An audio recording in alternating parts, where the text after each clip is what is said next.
So, today we've got a story that it flips everything we think we know about power completely on its head. It's about a man, a condemned prisoner in chains, who somehow had more influence over his captors than the entire Roman Empire that was sending him to his death. And that really gets you thinking, right? How is that even possible? How can a guy physically bound on a one-way trip to his own execution be more free, spiritually, mentally, than the soldiers holding the keys to his shackles? Well, let's get into it.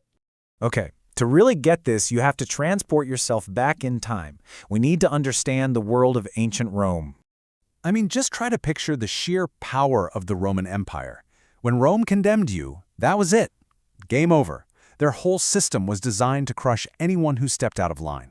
The expectation was simple. You will submit, you will be terrified, and most of all, you will be silent. That was the playbook. And then, this guy steps onto the scene, Ignatius. Now, he wasn't just some random guy causing trouble. He was the bishop of Antioch, a huge leader in this growing new faith.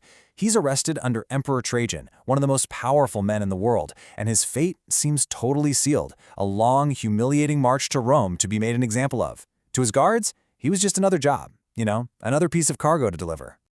But here's the thing. What was supposed to be this routine, totally normal prisoner transfer, a show of Roman muscle, well, it turned into something else, something way different. The journey itself became the real story. So when you look at this map, you're not just seeing a route from point A to point B. You're watching a spiritual takeover happen in real time. It all starts in Antioch, what should be a death march. But then, look what happens. As they travel through Asia Minor, the guards start to change because this prisoner, he's full of joy, not fear.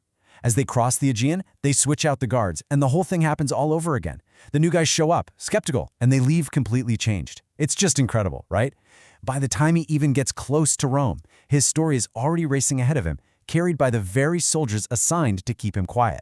So you're probably wondering, how on earth did he pull this off? Well, it wasn't some grand strategy. It was a total, radical shift in perspective. And this is really the core of the whole paradox. The chains that were meant to hold him back, they became his microphone. His death sentence wasn't an ending, it was his stage. He literally took the tools Rome was using to crush him, the guards, the shackles, the long journey, and turned them into his classroom on the move. Now, this change didn't happen in a flash. It was this slow, totally human process. Think about it from the guards' perspective. At first, they're just doing their job, couldn't care less.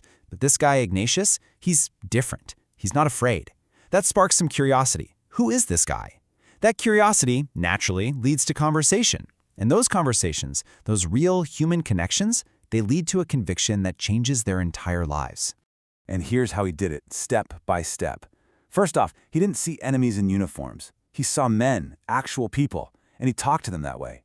When they made fun of him, he didn't snap back. He responded with gentleness.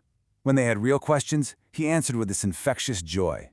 He told them about a different kind of kingdom, one that wasn't built with swords, and about a life so powerful that even a death sentence couldn't touch it. So in the end, these soldiers weren't just carrying a prisoner anymore. They were carrying a message that had taken root in their own hearts. So all of this, it's all building up to the final showdown in Rome. And this is where the story reaches its climax, with this deep, unmistakable irony. I mean, just look at this comparison. It tells you everything you need to know. Rome's goal was to silence this guy. But what happened? His message got amplified across the entire empire. They wanted to break his spirit. Instead, his courage ended up strengthening the faith of thousands. They wanted to show everyone, we are in charge. But all they really did was show everyone where their power ended. They could control his body, sure, but they had absolutely no power over his soul or the ideas he was spreading. So, what's the big takeaway here? What's the lasting legacy of this whole incredible story? Okay, so let's be real about what happened when he finally got to Rome. The empire did what it said it would do. They carried out the sentence. They killed him. But they failed, and not just a little bit. They failed in every single way that truly mattered. They didn't silence his message, they made it immortal. They didn't crush the faith, they gave it a powerful story of a man who loved his enemies so much that he turned his own execution into his final, most powerful sermon. And that, right there, is the whole story in a nutshell. It's so simple, but so powerful. Rome sent its soldiers to deliver a man to his death, but instead, that prisoner delivered those very soldiers to a new life. It really makes you stop and think, doesn't it? Who was actually the prisoner on that journey? And who was the one who was truly free?